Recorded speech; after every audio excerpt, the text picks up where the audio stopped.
കേണലിസ്റ്റ് ഡിന്നി, operation സിന്ദൂറിലൂടെ ഭാരതം ഭീകരർക്കും ഭീകരതയെ പിന്തുണയ്ക്കുന്നവർക്കും നൽകുന്ന സന്ദേശമെന്ത്?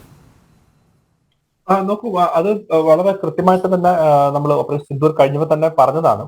അതായത് ഭാരതത്തിന്റെ ഒരു പോളിസി ഇതിനു മുൻപ് സീറോ ടോളറൻസ് ഫോർ ടെറർ എന്നാണ്. അതായത് ഭീകരവാദത്തിന്റെ അഗെയിൻസ്റ്റ് ആയിട്ട് ഒരു വിട്ടുവീഴ്ചയും ചെയ്യില്ല എന്നുള്ള രീതിയിലായിരുന്നു. പക്ഷെ അതിൽ നിന്ന് മാറി an act of terror will be considered as an act of war. അതായത് ഭീകരവാദം ചെയ്യുകയാണെങ്കിൽ അതൊരു യുദ്ധമായിട്ട് കണക്കാക്കും എന്നുള്ള രീതിയിലേക്ക് മാറി.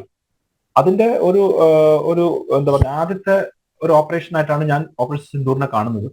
ഓപ്പറേഷൻ സിന്ദൂർ ഇൻ പ്രോഗ്രസ് എന്ന് പറയുന്നത് അതുകൊണ്ടാണ്.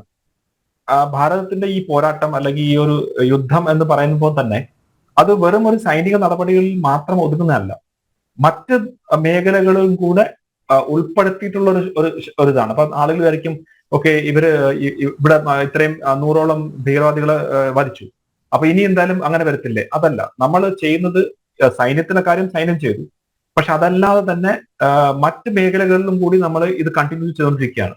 ഇപ്പൊ സിന്ധു നദി കരാർ, പിന്നെ ഇനി പാകിസ്ഥാന്റെ FATF കൊണ്ടുവരുന്നത്, നയതന്ത്ര ലെവലിലെ മറ്റു കാര്യങ്ങൾ, അതുപോലെ തന്നെ പാകിസ്ഥാന്റെ ഉള്ളിൽ ധാരാളം കാര്യങ്ങൾ നടക്കുന്നുണ്ട്. അതൊക്കെ ഭാരതം ചെയ്യുന്നോ അല്ലെങ്കിൽ ചെയ്യുന്നില്ല എന്നൊന്നും ഞാൻ പറയുന്നില്ല. പക്ഷെ അകത്ത് ധാരാളം പ്രശ്നങ്ങൾ നടക്കുന്നുണ്ട് എന്നെല്ലാവർക്കും അറിയാം. ബലൂചിസ്ഥാനിലെ പ്രശ്നമുണ്ട്, തെഹ്രീക്ക് താലിബാന്റെ പ്രശ്നം നടക്കുന്നുണ്ട്, പഷ്തൂൺ ഏരിയയിലെ പ്രശ്നം നടക്കുന്നുണ്ട്. അങ്ങനെ ധാരാളം ഏരിയയിൽ പാകിസ്ഥാന്റെ ഉള്ളിൽ രാഷ്ട്രീയപരമായിട്ടും സാമൂഹികപരമായിട്ടും അങ്ങനെയുള്ള പ്രശ്നങ്ങളുണ്ട്. അപ്പൊ അതെല്ലാം കൂടെ ചേർന്നിട്ടാണ് നമ്മുടെ പോരാട്ടം.